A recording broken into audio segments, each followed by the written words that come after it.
नमस्कार, मैं मानसी शर्मा। न्यूज क्रांति की डिजिटल समाचार सेवा में आपका स्वागत है। आज के मुख्य समाचार इस प्रकार हैं। बीजिंग में भारतीय समुदाय द्वारा दुर्गा पूजा समारोह में भारत, बांग्लादेश और नेपाल के शीर्ष राजनयिक शामिल हुए। पंजाब के मुख्यमंत्री ने प्रथम खेल विश्वविद्यालय की आधारशिला रखी, कई प्रोजेक्ट किया शुरू। छत्तीसगढ़ के दंतेवाड़ा में 32 नक्सलियों ने आत्मसमर्पण कर दिया है, जिसमें 10 महिलाएं शामिल हैं। देश में कोरोना के ठीक होने वाले मरीजों का आंकड़ा 90% हुआ। अनुच्छेद 370 को लेकर फिर छिड़ी जुबानी जंग। उमर अब्दुल्ला ने कहा कि बीजेपी ने देश और संविधान को नुकसान पहुंचाया है। अब समाचार विस्तार से। कहते हैं ओल्ड इज गोल्ड कहलाता है, इसलिए तो कानपुर आज भी दुलारी ज्वेलर्स ग्रुप पर अपना भरोसा जताता है। दुलारी ज्वेलर्स ग्रुप, कानपुर की pure, old and trusted jewellery showroom. Visit की Dulari jewellers, Kidwai Nagar and Dulari jewellers, Lal Bangla. Beijing में भारतीय दूतावास में पारंपरिक पूजा उल्लास के साथ दुर्गा पूजा मनाई गई। चीन में भारतीय राजदूत विक्रम मिश्री ने उस सभा को संबोधित किया, जिसमें बांग्लादेश और नेपाल के शीर्ष राजनयिक भी शामिल थे। उन्होंने कहा कि दुर्गा पूजा भारतीय उपमहाद्वीप में हमारी परंपरा की याद दिलाती है। इस त्योहार का मुख्य संदेश बुराई पर अच्छाई की जीत हमेशा प्रासंगिक है। चीन में बांग्लादेश और नेपाल के राजदूतों ने भी एक रिकॉर्डेड संदेश के माध्यम से अपने त्योहार को शुभकामनाएं दी। बीजिंग बॉन्ग्स के नेतृत्व में एक खुशहाल भारतीय समुदाय ने पारंपरिक पूजा के साथ देवी दुर्गा की पवित्र आभा में लथपथ होने के लिए चीन के विभिन्न हिस्सों में एकत्र हुए। इस कार्यक्रम में चीनी कलाकारों ने कथक नृत्य किया और चीनी कंजर्वेटरी ऑफ म्यूजिक के कलाकारों द्वारा एक आत्म संगीत प्रदर्शन भी दिया गया। पंजाब के मुख्यमंत्री अमरिंदर सिंह ने रविवार को अपने गृह नगर पटियाला में विभिन्न परियोजनाओं के साथ राज्य के पहले खेल विश्वविद्यालय की आधारशिला रखी। उन्होंने 2 अलग-अलग कार्यक्रमों में आभासी तौर पर कई परियोजनाएं शुरू की।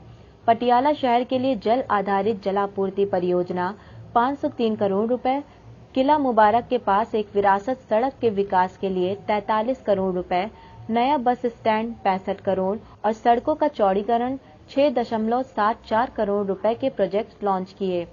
मुख्यमंत्री ने हाजी माजरा में ईडब्ल्यूएस आवास योजना के कुछ चुनिंदा लाभार्थियों को चाबियां भी सौंपी।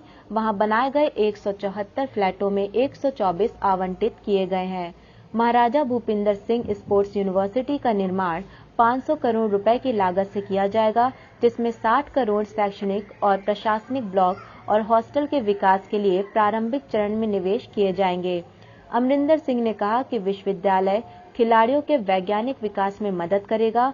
उन्होंने कहा कि वह पंजाब को स्पोर्ट्स हब के रूप में विकसित करना चाहते थे और इसके खिलाड़ी और कोच वैज्ञानिक ज्ञान से लैस थे। उन्होंने सिद्धूवाल की पंचायत और लोगों को धन्यवाद दिया, जिन्होंने विश्वविद्यालय के लिए मुफ्त में जमीन दी थी।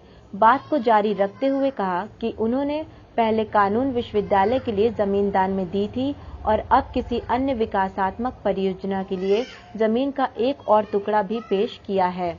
मुख्यमंत्री ने कहा कि सिद्धूवाल के लिए 50 लाख देने की घोषणा की, जिसने खुद को एक मॉडल गांव के रूप में विकसित किया है। रविवार को छत्तीसगढ़ के दंतेवाड़ा जिले में 32 नक्सलियों ने पुलिस के सामने सरेंडर कर दिया है। इनमें से 4 लोगों के ऊपर सामूहिक रूप से 4 लाख का इनाम रखा गया था। पुलिस अधीक्षक अभिषेक पल्लव ने बताया कि आत्मसमर्पण करने वाले नक्सलियों में 10 महिलाएं शामिल हैं, जिन्होंने पुलिस की पुनर्वास नीति से प्रभावित होकर सरेंडर करने का फैसला किया है।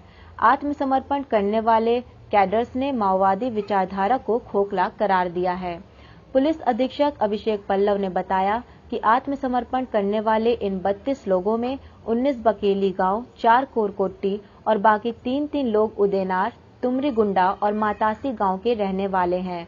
पुलिस ने कहा है कि सुरक्षा के सारे मसले को देखते हुए इनकी पहचान को उजागर नहीं किया गया है।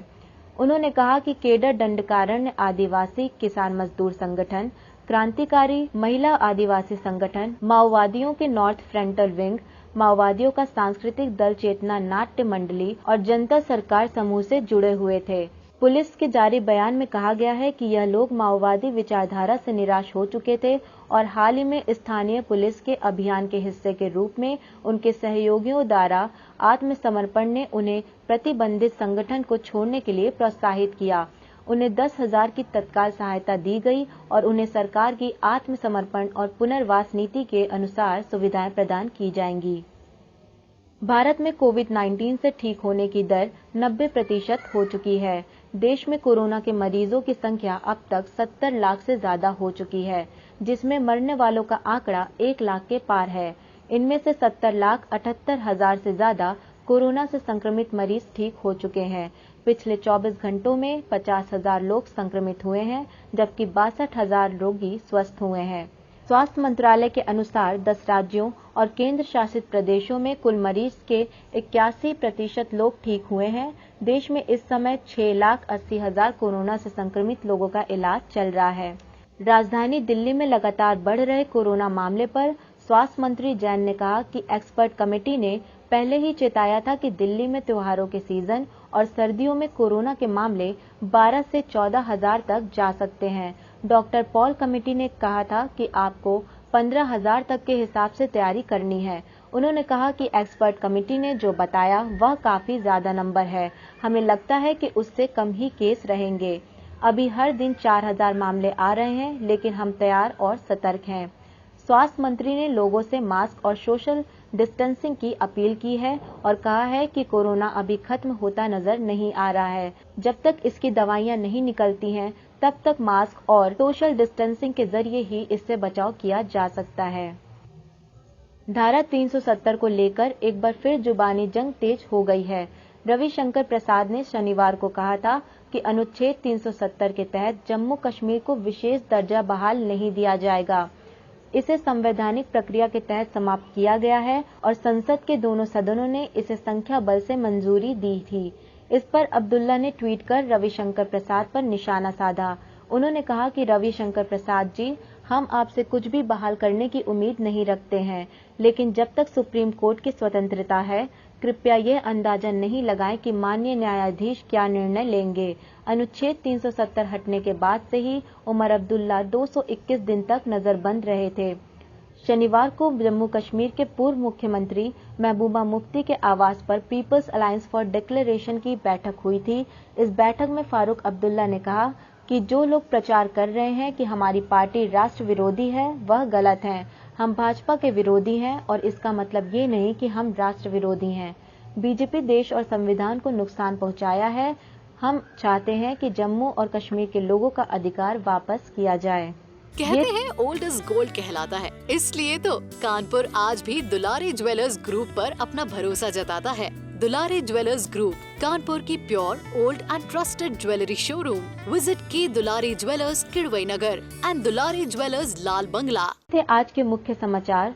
देश दुनिया व राज्यों की अन्य खबरों के लिए आप हमारी वेबसाइट www.newskranti.com पर लॉगिन कर सकते हैं। न्यूज क्रांति की ओर से आप सभी को विजयदशमी की हार्दिक शुभकामनाएं। हमसे जुड़ने के लिए धन्यवाद। शुभ रात्रि।